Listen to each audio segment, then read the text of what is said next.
Rivers really are a little bit like stories. They have a beginning, a middle, and an end. And just like any good story, you really have to start at the beginning. 4,000 miles from the Andes to the Atlantic flows the iconic Amazon River. Depended upon by 40 million people, the river and its basin is colossal, and the water connects it all.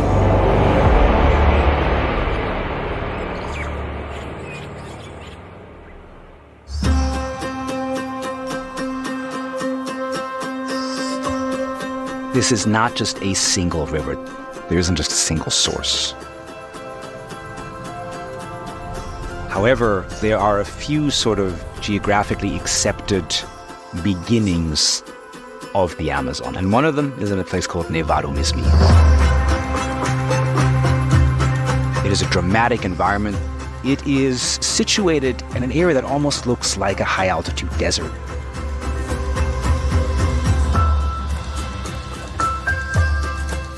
My name is Thomas Peschak. I'm a National Geographic explorer. I'm not a high-altitude mountaineer. I'm an underwater ocean photographer. But you cannot tell the story of the river's Amazon without also telling the stories of the Andes. All right, let's do this. So to tell that entire story, I have to get outside my comfort zone. Yeah, anyway, 5,200 meters, you can definitely feel the altitude.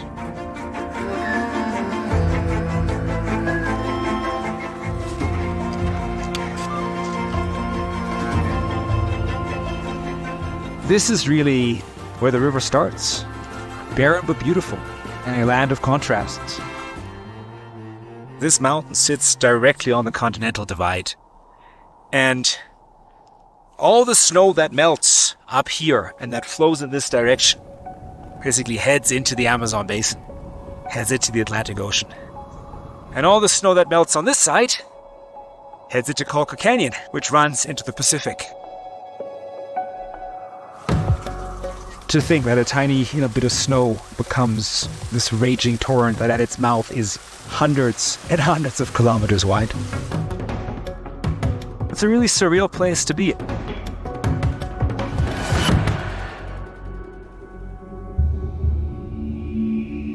In the southern tip of Colombia, the waters are home to an elusive herbivore and those sworn to safeguard them. I have dedicated my life to the Amazon. We need to protect all these species. I'm Fernando Trujillo. I'm a National Geographic explorer. I have been working in the Amazon during the last 36 years. And unfortunately, most of the big species in the water are in danger, like the dolphin or the manatee. In 2017, Fernando and his team rescued an orphaned manatee calf from illegal captivity. We call moeche. Moeche means thanks in Ticuna language. With the goal of returning to the wild, Moeche has graduated from a tank to a natural pond. We put in a pond with turtles, with fish. He was so scared with the turtles, but we needed to teach him the different animals that we'll find on the wild. And we have vets like Jimena doing all this fantastic job. Desde que yo estoy en la Fundación Omacha hemos rescatado en el Amazonas 4 manatíes. No todos han tenido éxito porque es difícil de igualar como a la dieta de su madre. Manatee calves depend on their mother's milk for the first 2 years of their lives.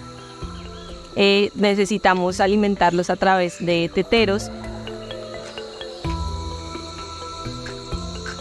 Entonces vamos dejando poco a poco la leche para empezar a acostumbrarlo a su dieta natural en vida silvestre.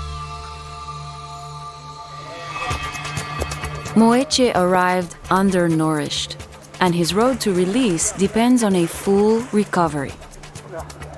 To monitor his progress, he's due for a health check. Vamos a tomar muestras de sangre, a medirlo, a saber cuánto pesa.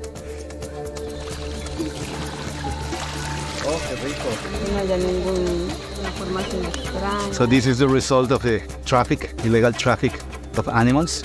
Illegal trafficking, hunted for their meat, skin, or to be sold as a pet, is the #1 threat to these docile mammals. We were involving the community to take care of Moechi. And the target people that we wanted to include were the hunters of manatees. And we create a group of guardians of Moechi, ex-hunters, fishermen. And it's good because they know how to approach the manatee, they know where to look for. These ex-hunters turned protectors are now some of the manatee's fiercest defenders.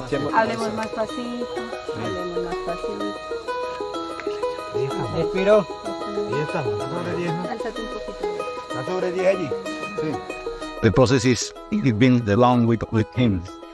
Everything is changing step by step. After a long recovery, Moeche is healthy enough to return to the wild.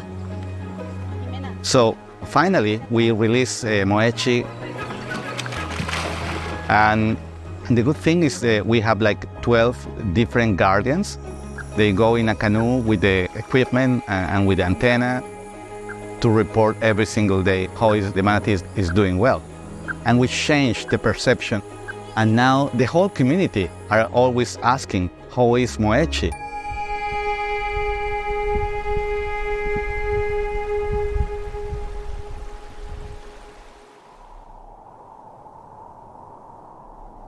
The rivers that make up the Amazon are home to some of the most diverse aquatic life in the world.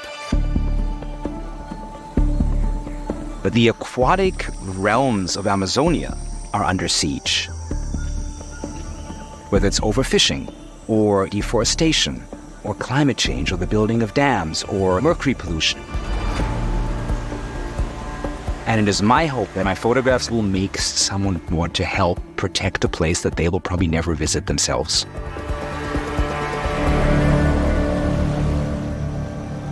The classic Amazon River is a whitewater river, which is murky and filled with silt.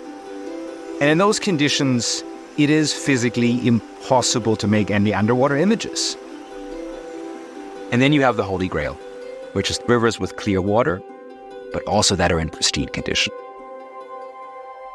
There is this group of clear water rivers in the Amazon headwaters in Bolivia, in a national park called Isiboro Sicura.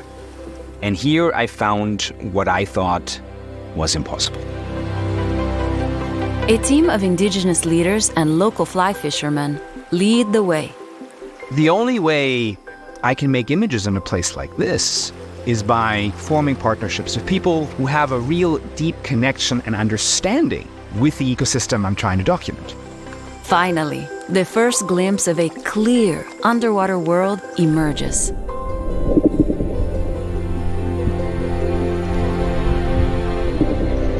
The amount of life in these deep pools is just staggering. Some of the fish were giants. One of the largest catfish in the Amazon, the gilded catfish, can grow over 4.5 feet long. They are the size of small refrigerators. They're nervous, eh? You come up, and then they hide in a little place, and then they come back. But this is amazing. This is like insane. Utterly insane.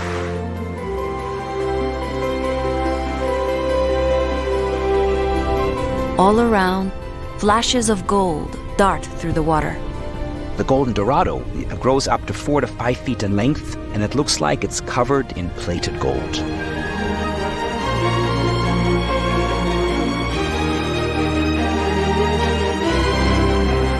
My mind is exploding right now. This is, I never thought a place like this could exist in the Amazon. No chance.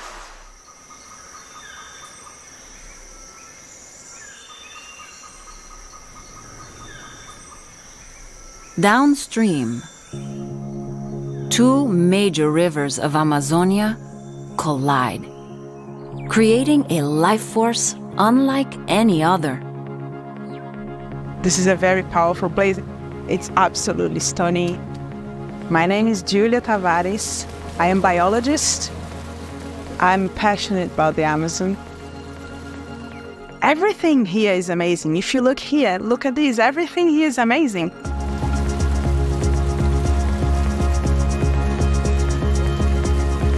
Here we are, meeting of the waters, where the Amazon begins. My name is Thiago Silva. I'm a digital ecologist and a National Geographic explorer. The Amazon is just life at its full intensity, and there's not many places in the world, I think, now, where you can still experience that raw nature. The meeting of the waters is a very iconic component of the Amazon, where you have the Solimões River, which is technically the Amazon River, but it's called Amazon officially after the meeting of the waters. And then you have the Negro River coming from the other side.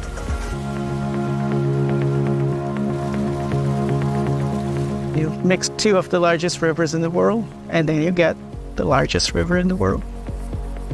The sheer size of the Amazon is astounding, producing 20% of the world's fresh water.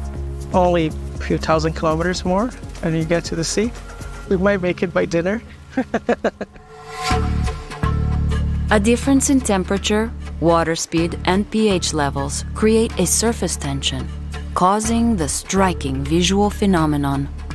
And then they will go side by side, and you can see that river that's half black, half white water. The nutrient-rich Negro River is a stark contrast against the lighter sediment-filled Solimões. Every time I come here, what I feel is that a sense of it's magical. Then this is how Amazonia is to me. I've been coming here for 20 years, and still as amazing as the first time. Yeah, absolutely.